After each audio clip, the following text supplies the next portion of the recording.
그렇게 하면 서로 좋거든요. 네. 내가 그렇게 멋있었나? 라고 이렇게 생각을 하게 되니까, 여러분들 우리가 서로 만나면 그렇게 인사하기를 바라겠습니다. 성경에 보면 이스라엘 백성들이 애굽을 나와서 가나안 땅으로 향하는 광야 40년의 그 시간들을 40년의 시간 동안에 하나님께서는 모세를 통하여서 이스라엘 백성들에게 회막을 만들라라고 그렇게 말씀하셨습니다. 여러분들 그런데 이스라엘 백성들이 출애굽해서 광야를 지나서 약속의 땅 가나안 땅에 들어가서 정착을 하는데 그 광야 40년의 시간은 어떤 기간이냐라고 말하면 하나님께서 오늘 여기에 정착하라 라고 한다면 이스라엘 백성들은 여기에다가 짐을 풀어야 되는 겁니다.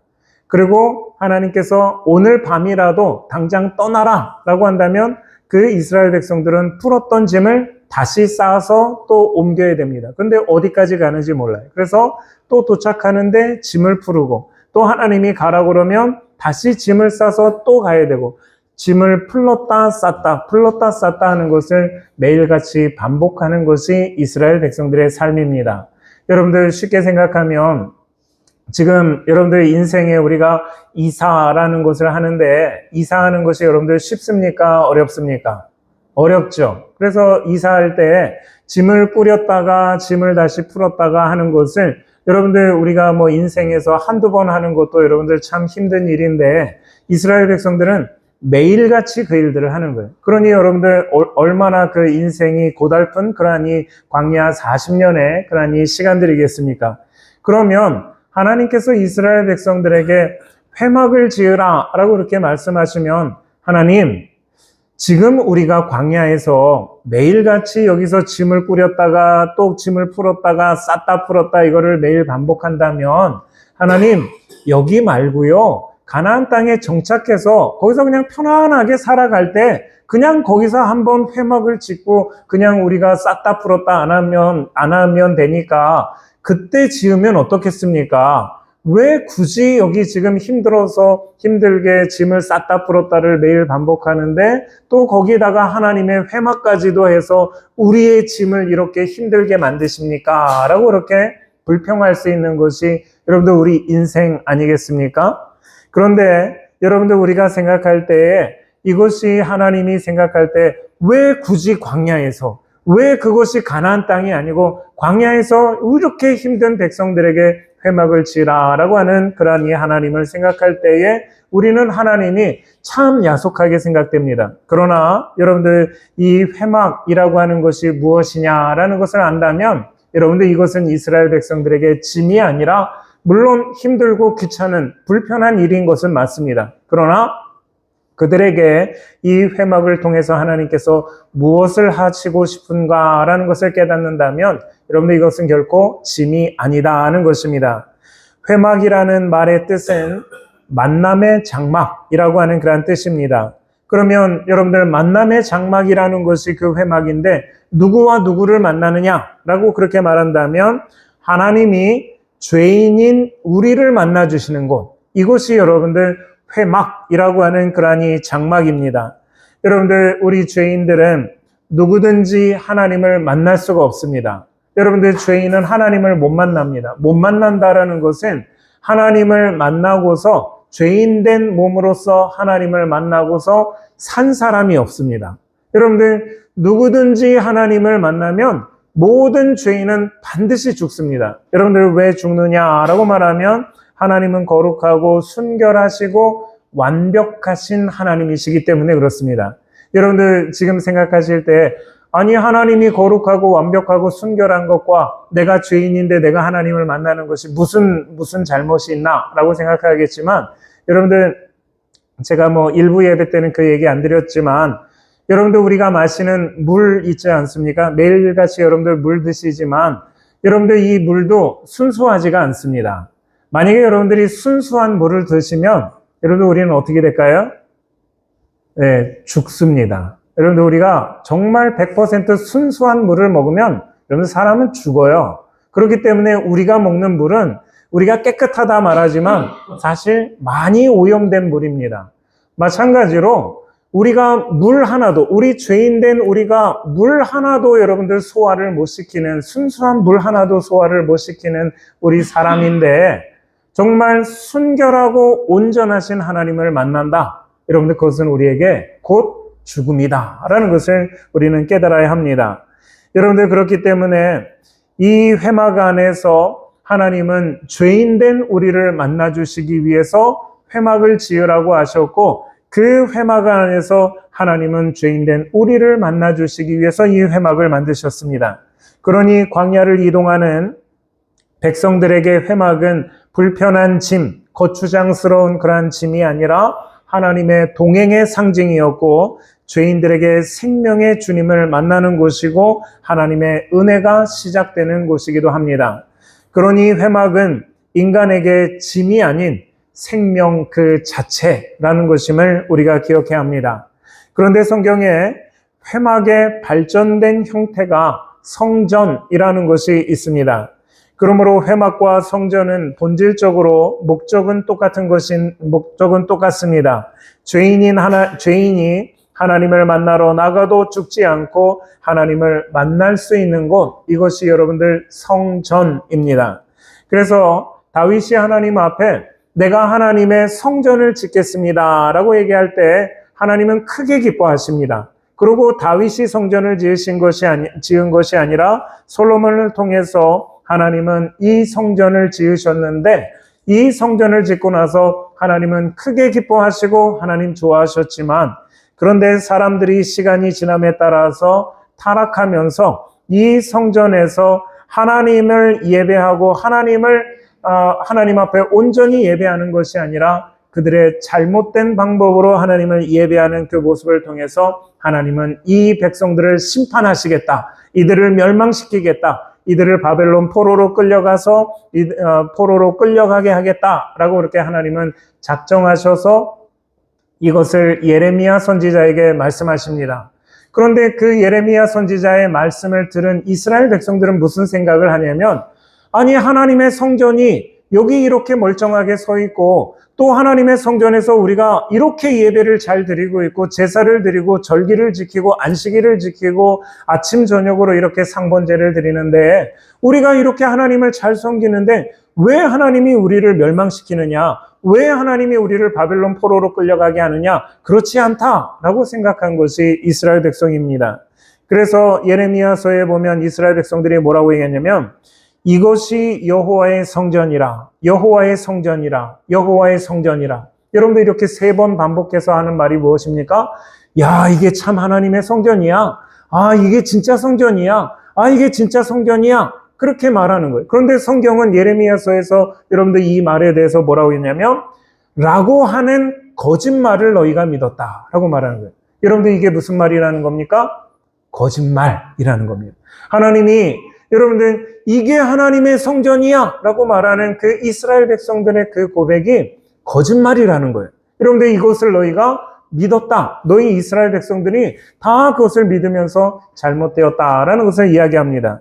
그러면서 여러분들 또한 이스라엘 백성들이 뭐라고 얘기했냐면 내 이름으로 일컬음을 받는 이 집에 들어와서 내 앞에 서서 말하기를 우리가 구원을 얻었나이다 하느냐 이는 이 모든 가증한 일을 행하려 함이로다 라고 말하는데 이 하나님의 성전에 들어와서 그들이 말하는 것이 야 이제 우리가 구원을 얻었다. 우리가 성전에 있는 거 보니까 우리가 이제 구원을 얻었다 라고 말하는데 이것이 여러분들 어떤 일입니까? 모든 가증한 일을 행하려고 하는 그러한 일들이다 라는 것입니다.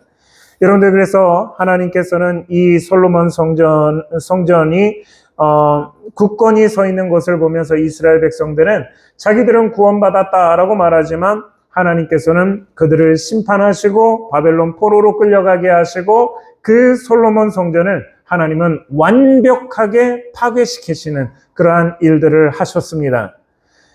예레미야 선지자의 예언대로 70년 만에 이스라엘 백성들이 바벨론 포로에서 돌아옵니다. 이 돌아온 포로들에게 하나님께서 첫 번째 과제로 주신 것이 무엇이냐면 무너진 성전을 다시 쌓으라는 거예요. 다시 재건하라 라고 해서 그때 돌아온 사람 중에 수룹바벨이라고 하는 사람을 통해서 그 사람을 중심으로 두 번째 성전이 예루살렘에 세워집니다. 여러분들 이 예루살렘에 성전 세워진 두 번째 수룹바벨 성전이 세워졌을 때 포로에서 돌아와서 그 성전을 세웠을 때 이스라엘 백성들이 얼마나 기뻐하고 얼마나 하나님 앞에 여러분들 영광을 돌렸겠습니까? 그런데 역시나 시간이 지나고 나니까 이스라엘 백성들 마음 가운데 이 성전에 대한 여러분들 잘못 사용하는 그러한 모습이 있습니다. 그래서 말라기서 1장 10절에 보면 하나님의 탄식이 있습니다. 이 성전에 대한 하나님의 탄식이 있는데 뭐라고 얘기하시냐면 만군의 여호와가 이르노라 너희가 내 제단 위에 헛되이 불사르지 못하게 하기 위하여 너희 중에 성전문을 닫을 자가 있었으면 좋겠도다. 내가 너희를 기뻐하지 아니하며 너희가 손으로 드리는 것을 받지도 아니하리라 라고 말합니다. 여러분들 이 수룹바벨 성전에서 여전히 절기를 지키고 하나님을 예배하고 제사를 드리는 그 일들을 하는데 하나님의 탄식은 무엇입니까? 제발 좀 그렇게 좀 하지 마. 제발 예배 좀 안 드렸으면 좋겠어. 제발 너희가 이 성전에서 나의 이름을 부르면서 헛되이 그렇게 예배하지 않았으면 좋겠어. 제발 문 좀 걷어 닫았으면 좋겠다. 하나님의 탄식하는 소리가 여러분들 이 말라기서에 있습니다. 여러분들 그래서 이 수룹바벨 성전은 어떻게 되었을까요? 역시나 여러분들 하나님의 영광이 떠난 그 수룹바벨 성전도 돌 위에 돌 하나도 남지 아니하고 완전히 무너져 버렸습니다. 그리고 세 번째 성전이 무엇이냐면 예수님께서 활동하셨던 당시에 그때 보았던 성전이 세 번째 성전인데 이 세 번째 성전을 우리는 헤롯 성전이라고 그렇게 말합니다. 이 헤롯 성전은 예수님 태어나시기 20년 전부터 짓기 시작해서 요한복음 2장에 보면 여러분들 유대인들이 이 성전에 대해서 뭐라고 얘기하냐면 46년 동안 지었다라고 그렇게 말합니다. 여러분들 그러니 46년 동안 지었다라고 하니까 주전 20년부터 46년 동안 지었다라고 하니까 주후 26년까지 여러분들 이것을 지었다라는 것을 우리가 알 수 있지만 역사적인 기록에 보면 이 성전은 계속 증축하고 보수하는 것이 완전히 끝난 것이 주후 63년입니다. 여러분들 그러니까 주전 20년부터 주후 63년까지 지었다라고 말한다면 약 80년이 넘는 시간 동안 이 성전을 지었습니다. 그러면 여러분들 솔로몬 성전은 몇 년 동안 지었을까요? 7년 동안 지었습니다. 솔로몬 성전을 보면서도 사람들이 화려하다, 크다, 웅장하다라고 말했는데 그러면 이 헤롯 성전을 보면서 사람들이 솔로몬 성전과 비교할 만큼 여러분들 이 헤롯 성전이 어떤 성전이 여러분들 더 크고 아름다운 성전이었을까요? 솔로몬 성전이 아니라 헤롯 성전입니다. 여러분들 이 헤롯 성전은 솔로몬 성전과 비교 자체가 할 수 없는 거예요. 여러분들 거기에 들어간 재료나 또 그 크기나 이런 걸 생각하면 솔로몬 성전은 여러분들 좀 죄송한 표현이지만 그냥 계집에 불과합니다. 계집. 그냥 이거는 이 성전도 아닌 것이고 헤롯 성전이 얼마나 위대하고 얼마나 크고 얼마나 화려하게 지었는지 여러분들 이거는 비교도 할 수 없는 그러한 모습입니다. 여러분들 역사적으로 본다라면 예수님께서도 여러분들 오늘 이 본문에 돌 하나도 돌 위에 남지 아니하고 다 무너지리라 라고 얘기하셨는데 이 헤롯 성전을 지을 때 헤롯 성전의 특징은 무엇이냐면 여러분들 이 벽을 벽돌로 여러분들 쌓지 않겠습니까? 옛날에? 그러면 이 벽돌로 쌓을 때 우리도 여러분들 벽돌로 쌓은 그러한 이 건물들을 보면 벽돌과 벽돌 사이에 여러분들 이렇게 넣는 시멘트가 있습니다. 이거를 우리가 시멘트를 이렇게 개서 이렇게 넣잖아요. 그런데 이 헤롯 성전에는 벽돌과 벽돌 사이에 무엇으로 채웠느냐? 금으로 채운 거예요. 금으로. 황금으로 거기를 쭉 채웠습니다. 여러분들 아마 그들의 마음은 벽돌도 황금으로 만들고 싶었을 겁니다. 그러나 그만큼은 없으니까 그 벽돌과 벽돌 사이에 채우는 그 이 줄눈을 여러분들 금으로 채웠으니 멀리서 햇빛이 그 성전을 비칠 때의 성전의 모습은 아마도 커다란 금덩어리와 같이 반짝반짝거리는 그러한 모습이었을 것입니다. 그렇기 때문에 여러분들 오늘 예수님의 제자들이 이 성전을 보면서 뭐라고 얘기하냐면 예수님 오늘 1절 말씀에 이 성전의 돌들을 보십시오. 얼마나 아름답습니까? 얼마나 대단합니까? 이런 이야기를 할 때 예수님께서 돌 하나도 돌 위에 남지 아니하고 완전히 무너지리라 라고 이렇게 말씀하셨는데, 이 성전이 세워진 것이 주후 63년이라고 말씀을 드렸습니다. 그런데 70년에 로마의 티토 장군이 예루살렘을 공격하여 들어와서 진짜로 이 예루살렘 성전에 돌 하나도 돌 위에 남지 아니하도록 여러분들 완전히 파괴하는 그런 모습이 있습니다. 왜 여러분들 돌 하나도 돌 위에 남지 않았을까요? 그 가운데 있는 금 캐놔야 돼요. 금 가져가려고. 여러분들 금을 캐내서 가져가야 되니 여러분들 이 벽돌 2개가 붙어져 있는 걸 보면서 여러분들 그 안에 금이 이만큼 있는데 여러분들 그냥 지나가시겠습니까? 절대 안 그러죠. 여러분들 아마 우리가 그 자리에 있었어도 그 벽돌을 어떤 수를 써서 뽀개를 찌라도 여러분들 그 안에 있는 금을 가져가는 것처럼, 그때 로마의 군대가 쳐들어와서 여러분들 그 성전을 진짜 벽돌 한 장 서로 붙어 있는 것이 하나 없도록 완전히 쪼개서 그렇게 무너진 것이 헤롯 성전이다라고 그렇게 말하는 것입니다. 이 헤롯 성전이 지어지는 데는 80년, 그리고 주후 63년까지 지어졌다라고 그렇게 말하고, 이것이 70년에 AD 70년에 무너졌다라고 한다면 이 성전이 온전히 세워져 있었던 기간은 여러분들 얼마입니까? 7년밖에 안 되는 거예요. 7년밖에 온전히 세워지지 아니하고 무너졌습니다. 그러면 지금까지 약 2000년이 흘러지는 동안에 유대인들이 이 성전을 다시 짓고 싶지 않았을까요? 여러분들 유대인들이 이 성전, 하나님을 만나는 그 성전을 다시 세우고 싶지 않았을까요? 분명히 그들 마음은 지금도 하나님의 성전을 다시 세우고자 하는 것이 그들의 마음입니다. 그런데 왜 유대인들은 2000년 동안 성전을 세우지 못했을까요? 여러분들 유대인들에게 돈이 없습니까? 유대인들이 땅이 없습니까? 유대인들이 성전을 세울 만한 기술이 없습니까? 여러분들 다 있음에도 불구하고 그들이 성전을 다시 세우지 못한 것은 하나님의 섭니다라는 것을 우리가 기억해야 합니다. 하나님께서 죄인된 자기 백성을 만나기 위해서 세운 지금까지 역사적으로 3개의 성전, 솔로몬 성전, 스룹바벨 성전, 스룹바벨 성전, 헤롯 성전이 있지만, 백성이 타락하여 성전이 더럽혀졌을 때에는 하나님께서 가차없이 그 성전을 무너뜨리십니다. 하나님이 무너뜨리시는데 조금도 아까워하지 않습니다. 하나님은 이 죄악된 이 백성들의 이 쌓아올린 그러한 이 허무한 그 성전을 무너뜨리는 데서 하나님은 조금도 아까워하지 않습니다.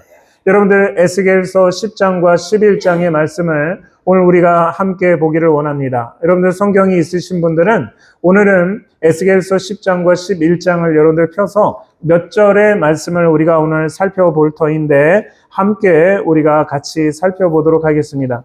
에스겔서 10장과 11장에 보면 예루살렘 성전에서 하나님이 떠나가시는 그러한 이 과정을 우리에게 묘사를 하고 있는데, 여러분들 하나님이 예루살렘 성전에서 머무시는 그러한 이 장소, 하나님의 임재의 장소, 임재의 상징이 되는 그 장소가 여러분들 어디일까요?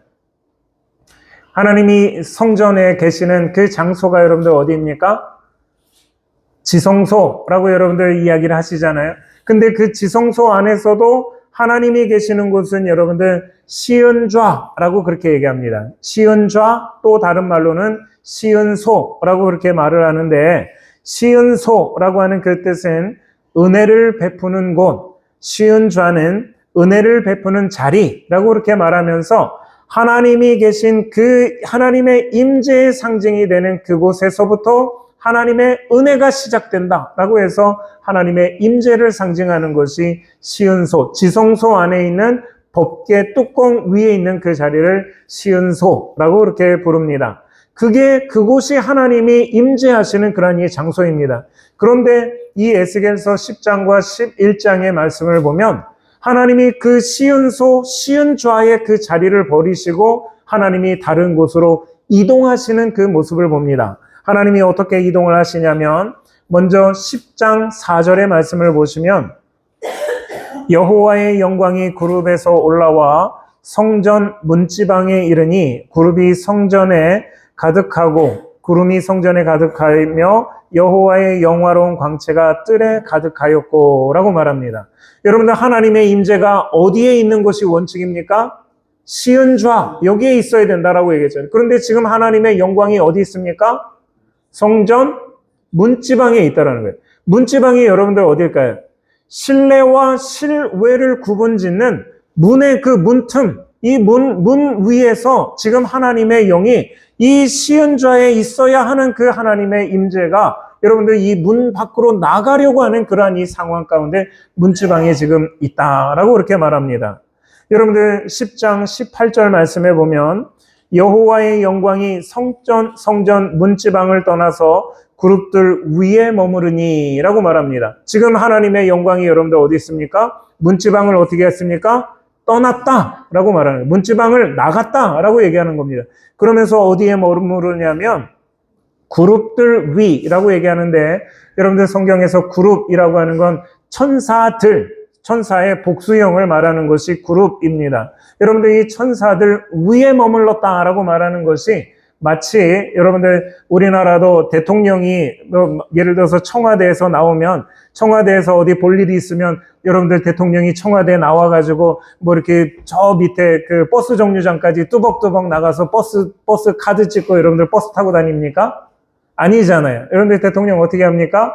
청와대 그 문에 딱 나가면 거기에 큰 이 경호원, 대통령 차가 와서 경호원들이 딱 문 열어주면 거기 탁 타고 그러고서 이렇게 나가는 것처럼, 마치 하나님의 지금 모습이 성전 문지방, 성전 그 문에서 나가자마자 천사들이 하나님을 딱 받들어 올려서 이제 출발하려고 하는 그런 이 모습입니다. 여러분들 그 다음에 하나님이 어디로 움직이시느냐라고 말한다면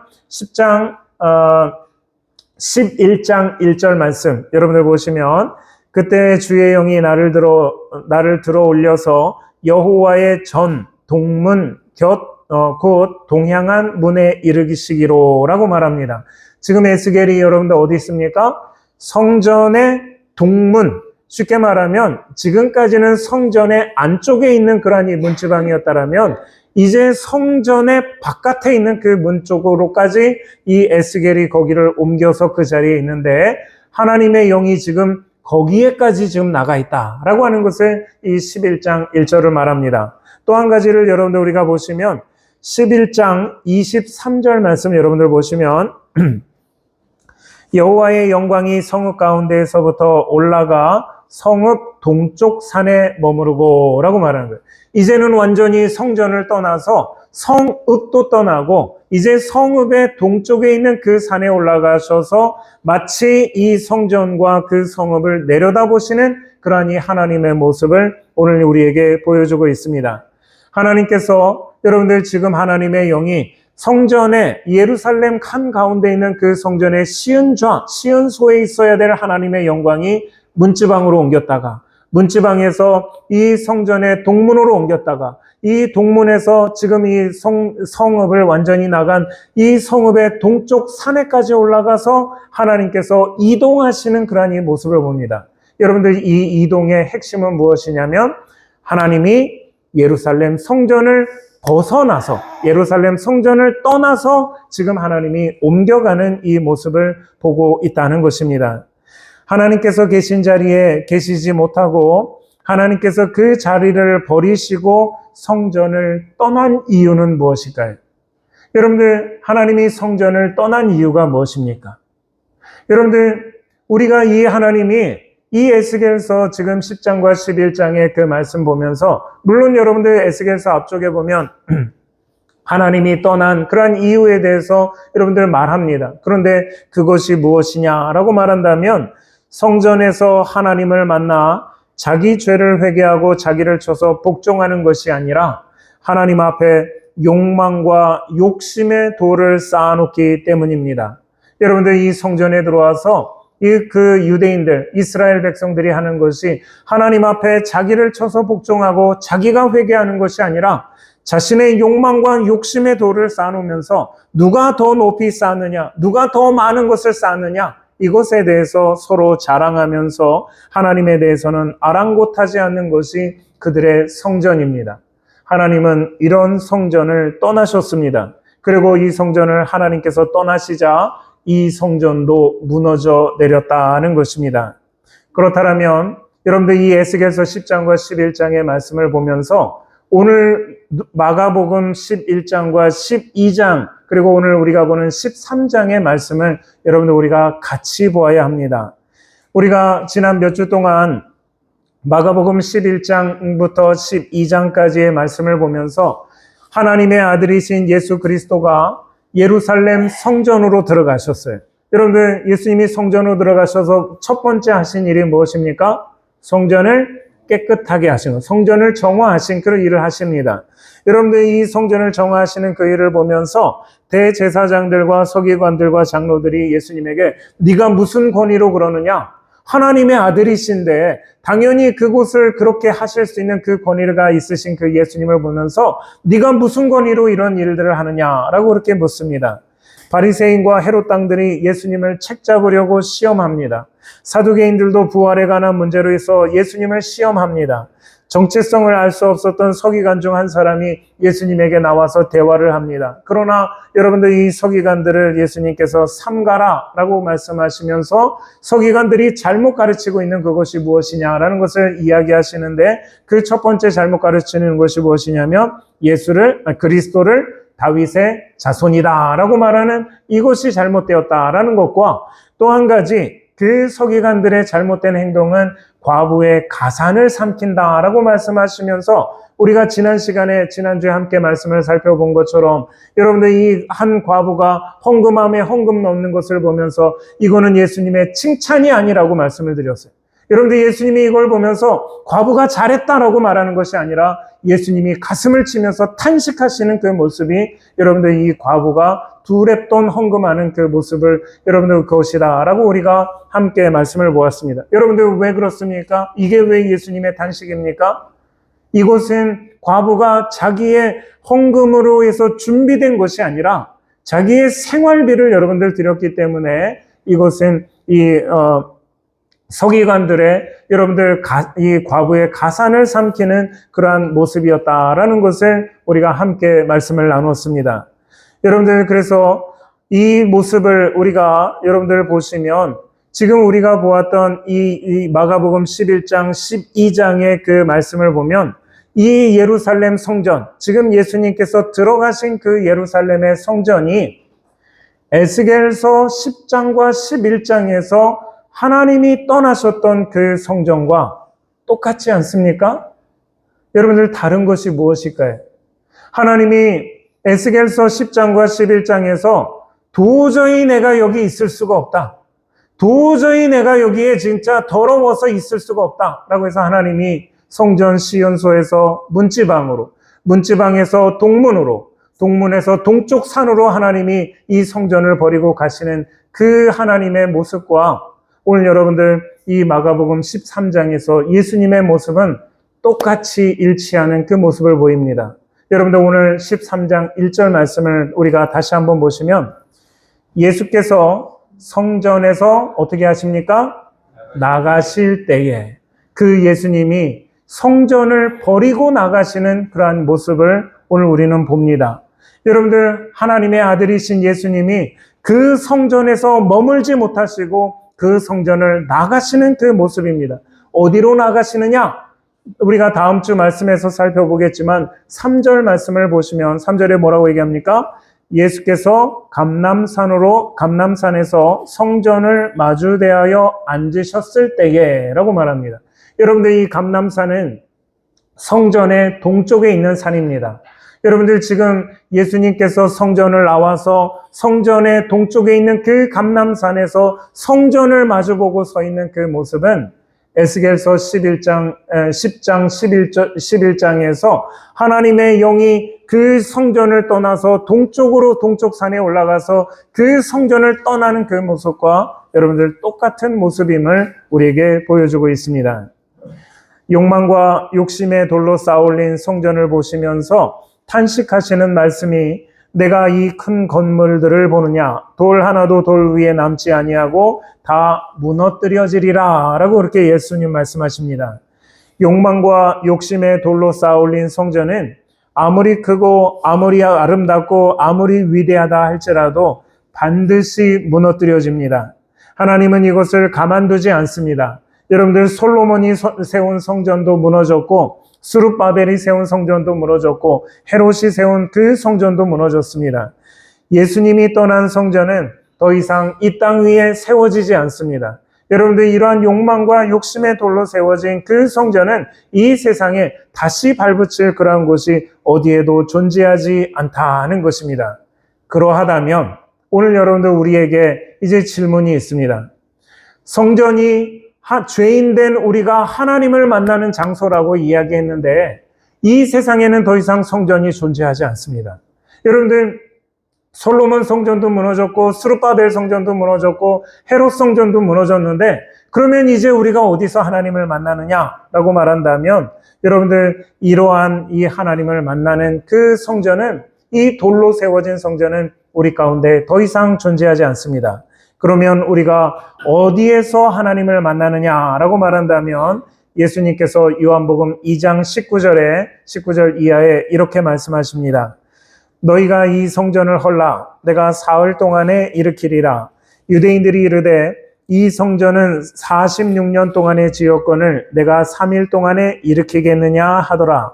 그러나 예수는 성전된 자기 육체를 가리켜 말씀하신 것이라 라고 말합니다. 여러분들 예수님이 뭐라고 얘기하십니까? 성전된 자기 육체, 내가 그 성전이다 라고 그 말씀을 하시는 거예요. 여러분들 지금까지 이 이스라엘 백성들 가운데 회막이 있었고 또 솔로몬 성전이 있었고 스룹바벨 성전이 있었고 헤롯 성전이 있었지만 그 성전은 성전된 자기 자신의 예수 그리스도에 대한 그림자일 뿐이고 이곳은 그 욕망과 욕심에 의해서 반드시 무너져야 되지만 내가 바로 그 성전이다 라고 선언하신 것이 성전된 자기 육체를 가리켜 말씀하시니라 라고 그렇게 성경은 우리에게 분명히 말합니다. 여러분들 그런데 이것에 대해서 예수님의 제자들도 알아듣지 못했습니다. 그래서 성경에 뭐라고 얘기하냐면 죽은 자 가운데서 살아나신 후에야 제자들이 이 말씀하신 것을 기억하고 성경과 예수께서 하신 말씀을 믿었더라 라고 말합니다. 여러분들 예수님이 성전이지 여러분들 이 땅에 돌로 세운 것이 성전이 아니라 예수님이 우리가 하나님을 만나는 그러한 성전 되신 분이시다라는 것을 성경은 우리에게 말씀하고 있습니다. 성전된 주님 앞에서 주님 앞에 선 자들 여러분들 예수님을 성전으로 알고 그 성전 앞에 선 자들이 항상 고백하는 말이 있습니다. 여러분들 오늘 우리에게도 마찬가지입니다. 우리도 여러분들 그러한 고백을 한다면 여러분들 주님과 함께하는 주님이 성전된 여러분에게 주님이 성전된 그 모습이 분명합니다. 그러나 여러분들 이 고백하지 못한다면 우리는 주님이 성전이다 라고 말하지만 여러분들에게 주님이 성전될 수가 없습니다. 여러분들 성경에 보면 베드로도 그렇고 세리도 그렇고 사도 바울도 그렇고 이 성전된 주님을 만난 사람이 항상 고백하는 똑같은 말이 있습니다. 여러분들 무엇일까요? 내가 죄인입니다 라는 고백인 거예요. 내가 죄인입니다. 여러분들 나는 죄인입니다 라는 그 고백을 하는 거예요. 여러분들 베드로가 예수님을 만났을 때에 예수님 대단하십니다. 능력 뛰어나십니다. 예수님 아름다우십니다. 그런 얘기 안 합니다. 여러분들 베드로가 뭐라고 얘기합니까? 나는 죄인입니다.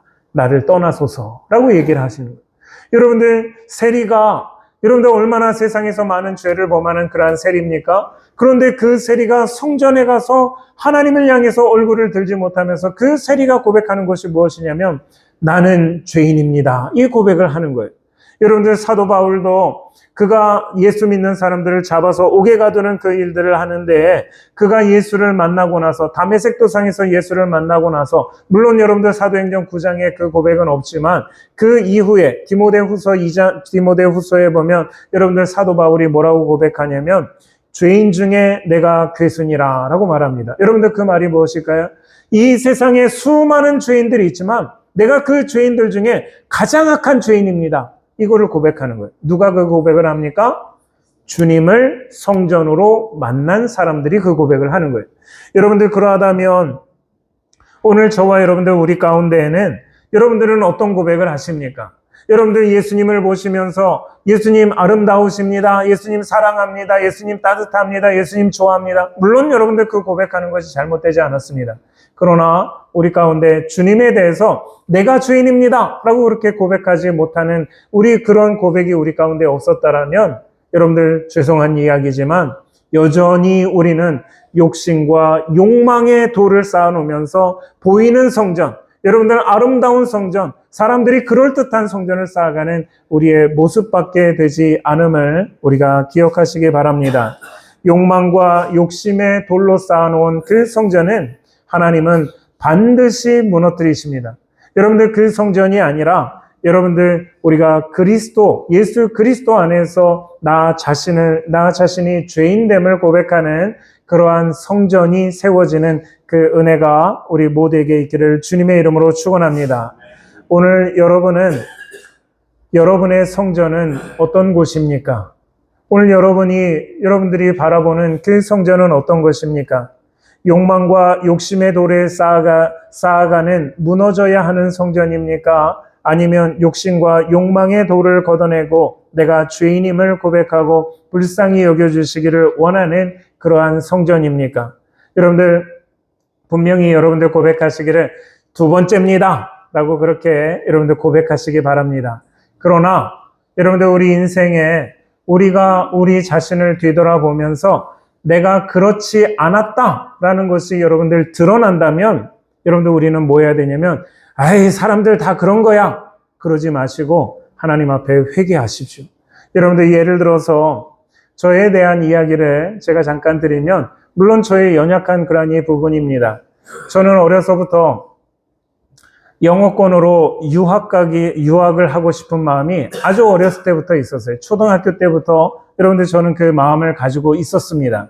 그런데 여러분들 제가 한국에서 학부를 졸업했는데 그냥 있으면 유학을 못 갈 것 같아. 그래서 제가 여러분들 이 캐나다 유학 비자를 신청했습니다. 그런데 학부를 졸업하고 캐나다 유학 비자를 신청했는데 저는 그 유학 비자 나오는 것이 쉽지가 않았어요. 여러분들 조건이 뭐 좋은 것이 하나도 없어서 여러분들 이 유학 비자가 나오는 게 다른 사람들은 2주면 나온다고 하고 오래 걸리면 석 주 걸리면 나온다고 하는데 저는 2달이 지나도 그게 안 나왔습니다. 여러분들 그러면 제가 그때도 하나님을 믿는 사람인데 기도했을까요? 안 했을까요? 제가 간절히 기도했을까요? 안 했을까요? 간절히 기도했죠. 뭐 그때 평상시에 하지도 않던 새벽 예배, 새벽 기도도 나가고 금요 기도도 나가고 금식도 하고 작정도 하면서 하나님 나 캐나다 유학 꼭 보내주세요. 그 기도를 제가 간절히 했을까요? 안 했을까요? 간절히 합니다. 여러분들 캐나다 유학 보내달라고 하는 것이 여러분들 잘못된 기도입니까?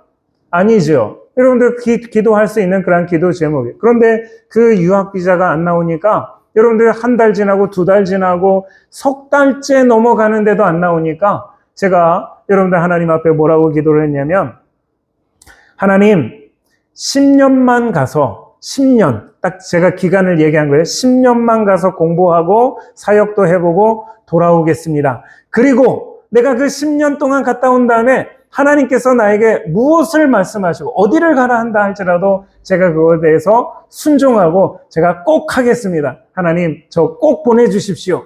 그런 기도를 한 거예요. 간절한 마음입니다. 여러분들 우리가 기도 그렇게 할 수 있잖아요. 그런데 정말 하나님의 은혜로 유학 비자가 나왔어요. 그런데 그거를 받고서 제가 그 유학을 가자마자 캐나다 가는 비행기를 타자마자 제가 그 기도를 기억을 하고 살았을까요? 아니면 잊어버리고 살았을까요? 잊어버리고 사는 거예요. 캐나다를 가자마자 제 마음속에 무슨 생각이 드냐면 와, 내가 여기서 어떻게 정착하고 살지? 내가 이 좋은 나라에서 어떻게 내가 정착하고 내가 편안하게 내가 이렇게 살지? 라고 하는 그 생각이 제 머릿속에 꽉 차 있는 겁니다. 10년이 됐는데 제가 이 캐나다에서 학교를 졸업하고 사역을 하고 정말 딱 정확하게 10년이 되는 딱 그 해에 하나님의 은혜로 그 사역하던 교회에서 1월 달 당회를 하는데 장로님들과 이 목사님 이 회의를 하는데 거기서 안건이 무엇이었냐면 최재용 목사에게 영주권을 주도록 교회에서 모든 협력을 다 합시다 라고 하는 그런 것이 안건으로 나왔어요. 그런데 그 안건을 이 당회가 끝나고 나서 이 담임 목사님이 저한테 최재용 목사 교회에서 모든 지원을 다 해줄 테니까 이 캐나다에 영주권을 내도록 하십시오 라고 해서 제가 몇 달 동안 영어 시험도 봐야 되거든요. 그래서 영어 시험도 보고 그리고 모든 서류를 준비해서 5월 초에 제가 이민국에 이민 서류, 이 영주권 서류를 제가 떡하니 보냈습니다. 기분이 좋았을까요? 안 좋았을까요? 좋았죠. 예. 이제 서류 다 들어갔고, 이제 나오는 것만 기다리는데, 그때 제가 이 서류를, 이 이민국의 영주권 서류를 놓고서 기도했을까요? 안 했을까요? 뭐라고 기도했을까요? 하나님 꼭 되게 해주세요. 하나님 진짜 꼭 돼주셔야 됩니다. 그래야지 하나님의 영광이 드러나고 하나님의 은혜가 뭐 어쩌고 저쩌고 하면서 여러분들 제가 새벽 기도도 하고 뭐 금식은 안 했는지 모르지만 여러분들 그것에 대해서 기도를 분명히 했습니다. 그렇다면 10년 전 제 기도와 10년 후의 기도가 일치합니까? 안 하죠. 10년 전에는 뭐라고 기도했을까요? 10년만 갔다 오겠습니다. 그래서 하나님이 보내시는 곳이라면 어디든지 순종하고 가겠습니다. 라고 해서 돌아오겠습니다. 라고 얘기를 했어요. 그런데 여러분들 10년이 지나고 나서 제가 영주권을 신청하고서 그 서류를 놓고서 뭐라고 기도합니까? 하나님 이 영주권이 꼭 나와서 내가 여기서 잘 살게 해주십시오. 라고 기도하는 거예요. 일치되지가 않아요. 여러분들 비자가 나오게 해달라고 기도하는 거 잘못된 거 아닙니다. 영주권이 나오게 해달라고 기도하는 거 잘못된 것 아닙니다. 그런데 여러분들 무엇이 잘못됐을까요? 제가 간절하게 기도를 했지만 무엇이 부족했습니까? 진실함이 부족한 거예요. 하나님 앞에 정직하지가 못한 거예요. 이럴 때는 이렇게 기도하고 저럴 때는 저렇게 기도하고 내가 좋은 대로 내 욕심과 내 욕망에 따라서 이렇게 기도하다가 내 그 마음이 내 욕심과 욕망이 변하고 나니까 내가 또다시 이렇게 기도하는 내 진실함이 없었다라는 거예요. 여러분들 우리도 그럴 수 있어요. 여러분들 우리가 하나님 앞에 진실하다라고 하는 것은 여러분들의 그 마음이 변하지 않는 것이 진실함입니다. 제가 그때 하나님께서 10년 지나고서 영주권을 딱 넣었는데 너무 행복하고 좋은데 하루 교회 이제 출근하는데 신호등 앞에 사거리에서 신호등에 걸려서 이 신호등을 바라보고 있는데 하나님이 저에게 말씀하시는 것 같아요. 뭐라고 얘기하시냐면 너 10년만 갔다 온다며 근데 영주권을 신청을 했어? 10년만 갔다 온다며 영주권 신청했어? 왜 그거 신청했는데? 제가 너무 괴로운 거예요. 부끄러웠습니다. 하나님 앞에 너무너무 부끄러웠어요. 여러분들 제가 10년 전에 그렇게 기도한 것이 여러분들 진실이었을까요? 거짓이었을까요? 진실이라고 생각했는데 거짓인 거예요. 제가 지금도 하나님 앞에 기도하는데 그것이 진실입니까? 거짓입니까? 나는 진실이라고 생각하는데 그것도 거짓인 거예요. 한 번도 하나님 앞에 정직한 적이 한 번도 없었다라는 것을 깨닫게 되면서 여러분들 제가 너무너무 괴로웠어요. 여러분들 그래서 그때 저희 아내랑 같이 기도하면서 여보, 나 이제 하나님이 뭐라고 하든 나 거기에 순종할 거야. 그러니까 당신도 각오해. 뭐 이런 마음 가지고 여러분들 기도를 하는데 진짜 그때 하나님이 그래서 저희에게 말씀하신 곳이 인도였어요. 그래서 여러분들 인도 선교사로 간 거지 제가 좋아서 가겠습니다. 그러고 간 게 아니라 인도를 말씀하셔서 그래서 인도를 간 거고 여러분들 인도에서의 그 사역이 끝나고 나서 그래서 여러분들 캐나다를 다시 가지 않은 이유가 여러분들 무엇일까요? 10년 전에 다시 돌아오겠습니다. 라고 기도했기 때문에 여러분들 이 한국으로 돌아온 것이고 그래서 이 한국으로 돌아와서 목청과 함께하는 교회를 개척하고 교회를 시작하게 된 것도 그 이유다라는 것입니다. 여러분들 남들이 보기에 우리 목청과 함께하는 교회가 뭐 부족하고 보잘것없고 여러분들 그런지 모르지만 저에게는 하나님 앞에 정말 작지만 귀한 열매입니다. 하나님 앞에 정말 귀한 열매. 왜 귀한 열매냐?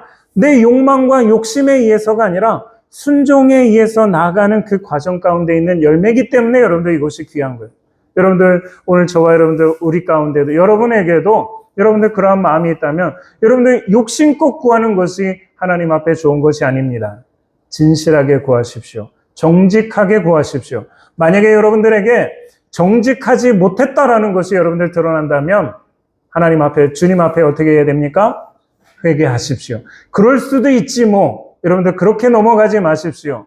하나님 예수님을 여러분들의 성전으로 삼은 사람은 여러분들 회개하고 돌이키는 것이 바로 예수를 성전 삼은 사람들의 모습입니다. 그렇지 않고 내 욕심껏, 내 욕망대로 여러분들 기도하면서 싸운 사람은 여전히 그 성전이 무너지고 없음에도 불구하고 우리는 그 돌로 세운 성전을 여전히 지금도 쌓아가는 그러한 이 모습이다라는 것을 기억하시면서 우리 주님 안에서 여러분들 회개하고 내가 죄인입니다 고백하며 나아가는 저와 여러분들 되어지기를 주님의 이름으로 축원합니다. 기도하겠습니다.